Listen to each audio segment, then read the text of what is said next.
Hello, this is Kristine Lehmann. Today we're being joined by Bill Kemter and Mark Sutton, both of Stratatech, and they're going to be introducing the unveiling of their new branding.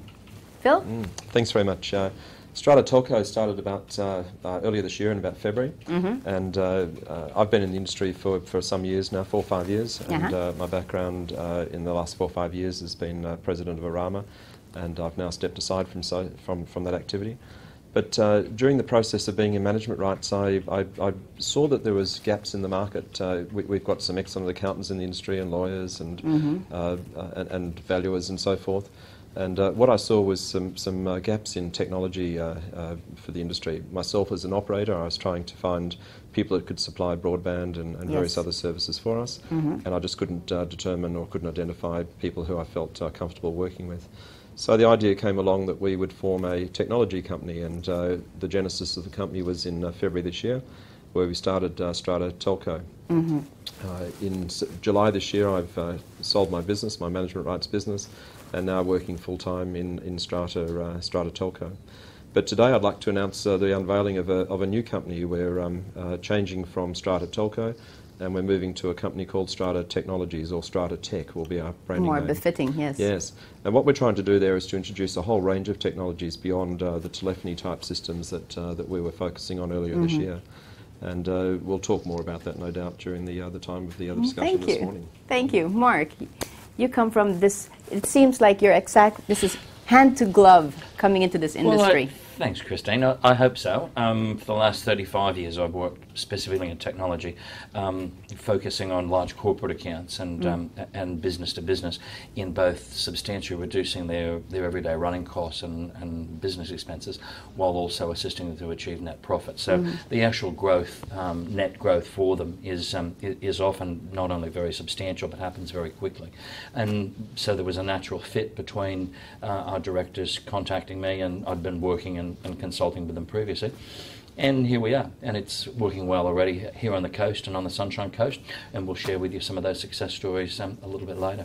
Fantastic. Okay, between the two of you, it sounds like you're going to make everybody in the body corporate committee and all your owners fall in love with you. You're saving them costs, you're introducing high-speed Wi-Fi. I'm excited to hear more about it. So can you tell us exactly what it is you're offering? Well, what we're offering is a range of services, but our core functionality is providing a digital platform for buildings. You know, we've realised over a period of time that free Wi-Fi is a very marketable commodity. Absolutely. But many buildings just don't have that facility at all. And what we're seeking to do is to try and improve the livability of buildings by introducing a digital platform within the buildings. So we're looking at broadband, and from the backbone of the broadband we can provide a whole range of other services. We can support the provisioning of Foxtel and other IP TV services. We can certainly introduce things like security systems and surveillance monitoring, and of course metering of utilities, water, gas and electricity. Fantastic. So all of that's done by the backbone digital platform that we'd like to introduce into buildings.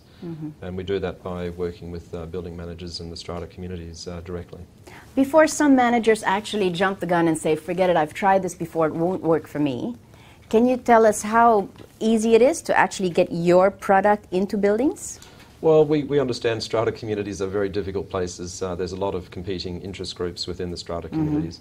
And so our approach initially is to deal with the building manager in the first instance, because we're finding in most buildings that there's a rental pool, and if we can provide these services or benefits to the building manager, we then find that there's natural what we call get well business, or the additional business from dealing with the residents or the owner occupiers at a later stage.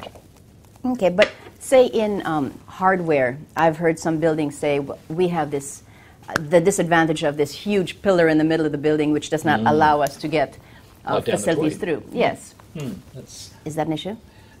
Fortunately, the way that in almost every case that we have an opportunity to get around even the most difficult of physical or design and building limitations. The unique nature of what we bring actually and import and manufacture ourselves means that we can actually cut around those problems, which are handled at the moment are caused entirely by reinforcement, large concrete pillars, poor building design, or multiple size or multiple high rises that actually block each other. So Our solution makes that simple and it's incredibly affordable, which means that whether it's down the Tweed, as you and I were discussing, or the high-rise we're looking at Rainbow Beach, or Rainbow Bay, sorry, not Rainbow Beach, or at our test bed platform up at Sand Dunes at Marcoola, we can deliver high-speed Wi-Fi to multiple devices across the building very affordably and make resident managers more net profit and income. Okay, Mark, you were telling me about how it was such a win-win situation. In other words, you were going to promote to the body corporate committee or to the owners that you were going to save them a ton load when it came to electrical cost, and be able to use that as an enticement to say, well, while we're doing that, let's introduce free Wi-Fi to the building, and one can pay the other off. So can you explain how you go about doing that? It really depends on and I'm going to hand over to Bill in a moment to flesh that out further from the body corporate and the committee's view. But it's really a matter, each property is going to be individual and tailored to the resident manager and the committee's needs. In some cases that's going to work, in other cases the resident manager and the committees will want to keep that separate. But it does mean that very possibly, and in most cases, the resident manager can make a net income from by replacing the current Wi-Fi solution in the building, which makes someone else money. Yes. And at the same time, the body corporate loves what we do in terms of cost and expense reductions, as Bill will explain, because we're literally slashing, in some cases, 30, 40, 50% of their lighting costs, their common area lighting costs, within the first couple of weeks. So the range That's of services, an amazing savings. It's amazing savings, and it's real savings too. It's tangible savings. So let's just talk about the building manager in the first instance that we may.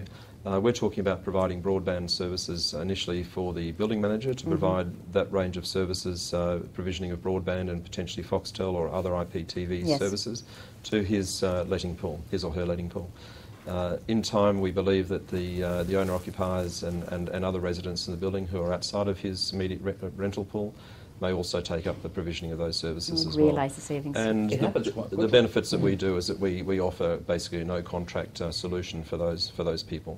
So the building manager has a contract with us, of course, but in terms of his clients, they can jump in and out as much as they like or as quickly as they like. So low cost and high flexibility for whether it's short-term or permanent type complexes. In terms of a second division of services that we provide, it's things like lighting and solar. And what we're looking to do is to reduce the energy costs for the building or for the complex. And we do that by way of introducing energy efficient lighting services. We also have solar products and services, things like solar PV cell generation. We have solar air conditioning, which is a new technology that we're able to bring into complexes. And summer is coming. And it works at night. That's a nice thing. Yeah. And we've also got solar pool heating and solar hot water systems. So all of those services that we can introduce as technologies, and we back them. We stick with the client for the period of our serviced agreement with them. So that could be 2, 3, 4, 5 years. And we'll ensure that these products maintain delivering the savings that we've indicated from the outset that we can provide. So that's the way we go about these things. Bill, the fact that you come from being the president of Arama and now you're in this particular industry, it just fully endorses the fact that you have extreme belief in this product and this company.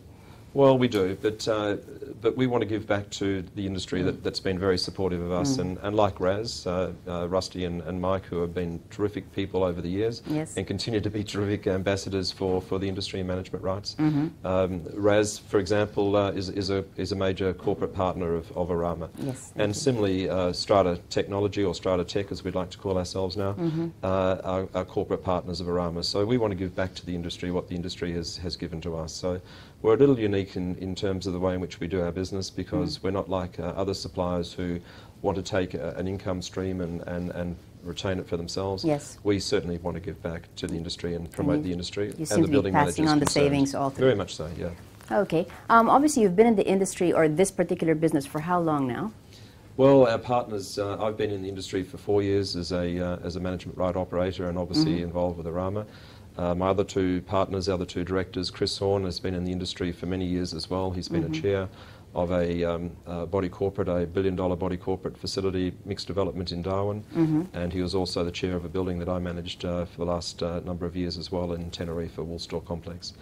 Our third director, Peter Henderson, has been in technology and the strata industry for the best part of 30 years. So what we bring is not only products and services from other equipment manufacturers and distributors of equipment manufacturers, but we've also got a unique R&D facility within inside our company group as well. Okay. So we're developing and exploring new technologies all the time, and we're looking to introduce, as a bit of a flash, we hope by mid next year that we can make significant announcements on additional services in the way of telephony that we can bring to the industry as well. Fantastic. Well, having been in this business for a while now, you must have some success stories or some happy stories to tell us. Well, we do. Probably the most substantial so far has been Sand Dunes. It's a 75-unit complex at Markula. We've been fortunate to use that both as our test bench now that we've had almost coming up on 2 years of successful installation there. We've had a number of our new buildings that are coming on, Riverside, for example, Riverside Hotel down in the G20 precinct. We've been able to utilise that as a demonstration site and to show the range of opportunities and capabilities, whether it be video VoIP phones, whether it be upgraded and high-speed Foxtel, more effective Foxtel delivery, again that can potentially make managers an additional income stream, as well as our high-speed Wi-Fi. So it's really been a win-win for us in that site. We're currently rolling out a major project in Broadbeach as we speak. The rest of our technical team are there this morning. That's our most recent sale. It was interesting that as Bill talks about, our initial rollout is normally to the rental pool. In this case, it was 31 units. When the signs went up that this was going to be available, I believe another 8, 9, or perhaps I think it's up to 10 or 11. It's like, why not? Yes. Yeah, another 10 or 11 of the permanent residents and tenants took it up immediately. So you're seeing an uptake rate that's putting income stream into additional income stream for the resident manager very quickly, because it's simple and easy to do. So we've had success stories with the ATM machines that we've installed. We've had success stories with lighting that we've installed. Mark's talked a moment ago about some of the broadband facilities we're introducing. We're doing surveys this week on 3 new buildings to change their lighting over as well. So our October, November and December rollout is, our order book is quite substantial. And we're very excited by that, and we're excited to be given the opportunity by the resident managers and the committees we work with. It's an exciting time. Things are happening. But tell me, when you're talking about savings, hypothetically, let's talk about electricity. What sort of savings are they going to be taking advantage of? Well, it depends on the rate in which they've got their bulk supply arrangements in place, or whether they're just buying straight from their retail distributor without. And most of the complexes we come across are still, whatever was there is still there. So, that's right. For example, so we're saving in that case, roughly on lighting, 50 to 60% savings on electricity on lighting. That's a lot. It's phenomenal. And the payback is almost immediate. And the other benefit that we bring is that we try and introduce a facility management arrangement where we can provide the financing for the communities at large as well. So in this way we can convert their instead of having straight out cost price and having sinking fund money being consumed, we can variabilise this and make it an admin budget item over the course of 20 to 30 months. That is brilliant. That is brilliant. Obviously all you have to do is go to the finance people, so show the returns, and there's the money for that project. Well, that's the theory, but it's always a little bit more complex than that. But we enjoy working with the people we work with. I'm all about blue sky. I guess the great thing, and we've heard so much feedback from very happy current clients, is that with the situation in the GFC over the last few years, the sinking fund has often had to have been drawn upon very heavily for maintenance and other critical issues, whether it be painting or repairs or roofing repairs, and there may be less than they're comfortable with in the sinking fund. Yes. So this allows them to immediately, in some cases, actually top that back up and provide a safety margin. Without levies, yes. Exactly, without increasing the levy. So it really is, as we've heard from committee chairs, from resident managers and from the body corporate managers, it's a win-win-win. There's too much win-win-win. It almost sounds like an infomercial here. Well, what we're trying to do, it really does sound too good to be true. Well, look, there's always considerations, but what we try to do with the resident managers is to create for them a unique income stream by passing to them to be the internet provider at site. So we provide the backbone and the facilities and the monitoring systems for them to be able to do so, and they can generate an income stream that they didn't have before. Very handy when you're trying to sell a business and there's multiples attached to that. So it's a recurring income stream. But tell me, okay, some of the people that I deal with have been there for 6, 7, 8 years, and they're just tired. You know, there's not one more thing they want to do to improve their business. They just want to sell it as is, where is, somebody walk in and take it. To them, how difficult would it be to put this in place? It's relatively easy, it really is. It's a matter of us, so we have a three-pronged approach. Our sales team, led by Mark, will go in and identify the customer and the customer needs. Then we'll bring our technical people in who'll qualify the site for the capacity that we can have. We can bring in terms of different technologies, so we can provide Wi-Fi, we can provide coax, we can provide fibre, we can provide copper. All sorts of ways in which we do deliver, and we have multiple technology solutions at individual sites. Mark talked before about shadowing of buildings, which could be topography issues, it could be high buildings, it could be mountains, it could be a whole range of services or factors, physical factors, that diminish the capacity of a building to receive a broadband network through traditional services. What we bring to buildings is a dedicated pipeline to that building. One point of source often, and then we can distribute that to individual lots, whether it's villas, high-rise, childcare or whatever it might be, so strata communities at large. It doesn't have to be strictly accommodation. And we distribute that into the individual rooms of the apartments, for say, and we can take up to 5, 6 or 10 iPads or Apple devices or smartphones, whatever it is, per lot, without denigrating the service to the next door unit. That's quite a So our services are what we call uncontended. Quite unique. It's a unique service. So it's a dedicated service for the site, for the facility, and it's not a public service as such.